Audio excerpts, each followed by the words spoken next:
Hello बच्चों, आप सभी कैसे हैं। आप लोग पिछले वीडियो में हिंदी व्याकरण में, हिंदी ग्रामर में भाषा और वर्ण के बारे में जाने थे और उस पर आधारित कुछ प्रश्न उत्तर भी मैंने आपको लिखवाए थे, जो आप लोगों ने अपने अपने कॉपी में लिखे होंगे और उसे याद भी किए होंगे। आज मैं आपको भाषा और वर्ण का ऑब्जेक्टिव आपको मैं बताने जा रही हूँ।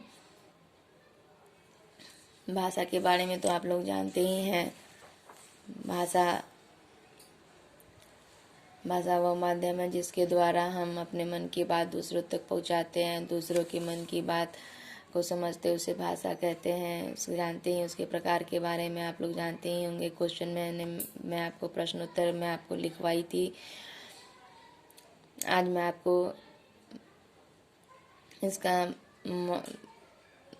ऑब्जेक्टिव आपको मैं बताने जा रही हूँ। सबसे पहले यहाँ दिया हुआ है, किसके द्वारा हम अपनी बात कहते हैं, तो भाषा के द्वारा हम अपनी बात कहते हैं। भाषा के कितने रूप हैं?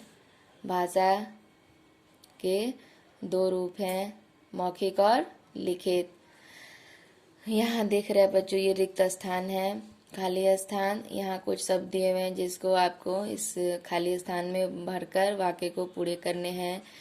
यहाँ है, खाली स्थान के द्वारा हम अपनी बात कहते हैं, तो भाषा के द्वारा हम अपनी बात कहते हैं। भाषा के कितने रूप हैं? भाषा के 2 रूप हैं। सुनकर जानना भाषा का मौखिक रूप कहलाता है।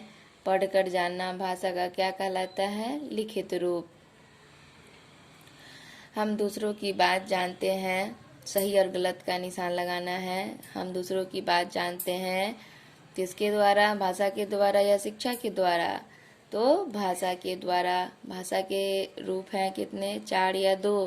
तो 2 रूप है। लिखकर बताना भाषा का कौन सा रूप है? मौखिक या लिखित? लिखकर बताना भाषा का लिखित रूप है। सुनकर जानना भाषा का कौन सा रूप है? मौखिक या लिखित? तो मौखिक भाषा होगा। सुनकर जानना भाषा का मौखिक रूप है।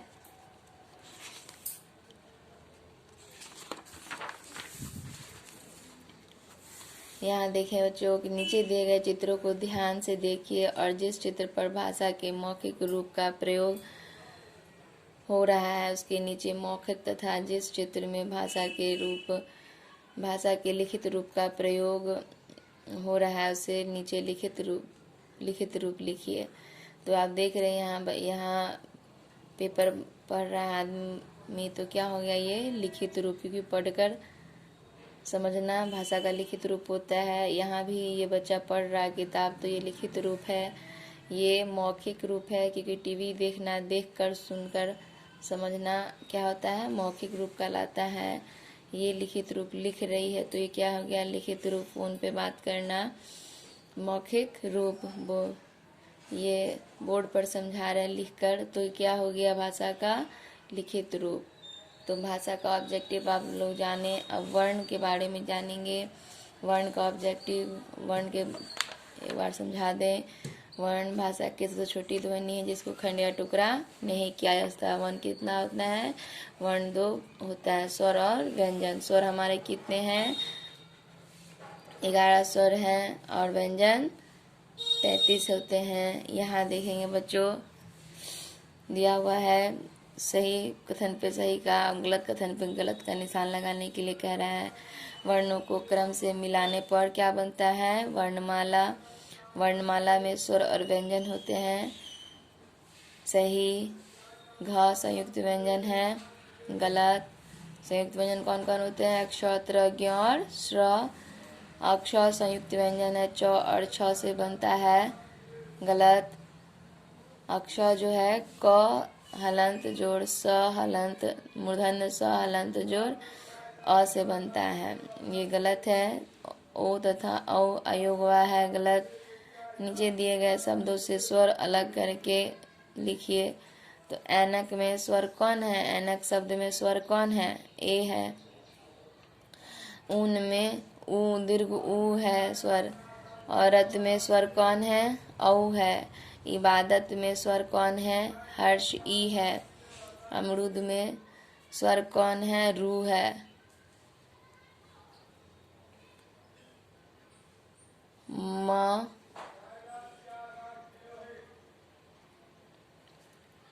अरे सॉरी, यहाँ गलती हो गया। अमरूद में स्वर कौन है? अ है। अमरूद में स्वर कौन है? अ है। मई में स्वर कौन है? दीर्घ ई है। निम्नलिखित वर्ण में स्वर और व्यंजन अलग अलग करके लिखिए। स्वर कौन कौन है इसमें हम अलग किए हुए हैं? ई, आ, औ, अ, ए और ई है स्वर है। व्यंजन कौन कौन है? प, ब, श, क, ज, ट, य, ल। इसमें व्यंजन हम ढूंढ करके अलग किए हैं। अब देखिए सही उत्तर वाले विकल्प पर सही निशान लगाना है। भाषा की सबसे छोटी ध्वनि क्या कहलाती है? शब्द, वाक्य, वर्ण या व्याकरण? क्या कहलाती है? वर्ण। संयुक्त व्यंजन कौन है? अक्ष, त्र, ज्ञ तथा श्र। मेला शब्द की ध्वनियां हैं म हलंत जोड़, ए हलंत जोड़, ल हलंत जोड़, आ। ये क्या हो गया? मेला शब्द की ये ध्वनियां हैं।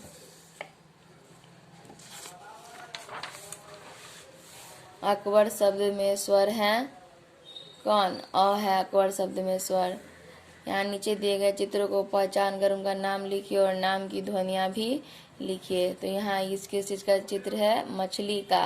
इसकी ध्वनि हमने अलग किए हैं। म हलंत जोर अ, छ हलंत जोर अ, ल हलंत जोर ई। तो इसका ध्वनि हम क्या किए हैं? अलग किए हैं। खरगोश में इसका क्या है? ये खरगोश है। खरगोश में ध्वनि अलग किए हैं। ख हलंत अ, र हलंत अ, ग हलंत ओ और श हलंत अ।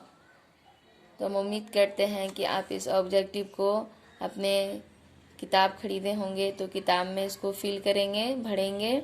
और जिनके पास किताब नहीं है वो रफ कॉपी में इसको लिखेंगे और याद करेंगे। धन्यवाद।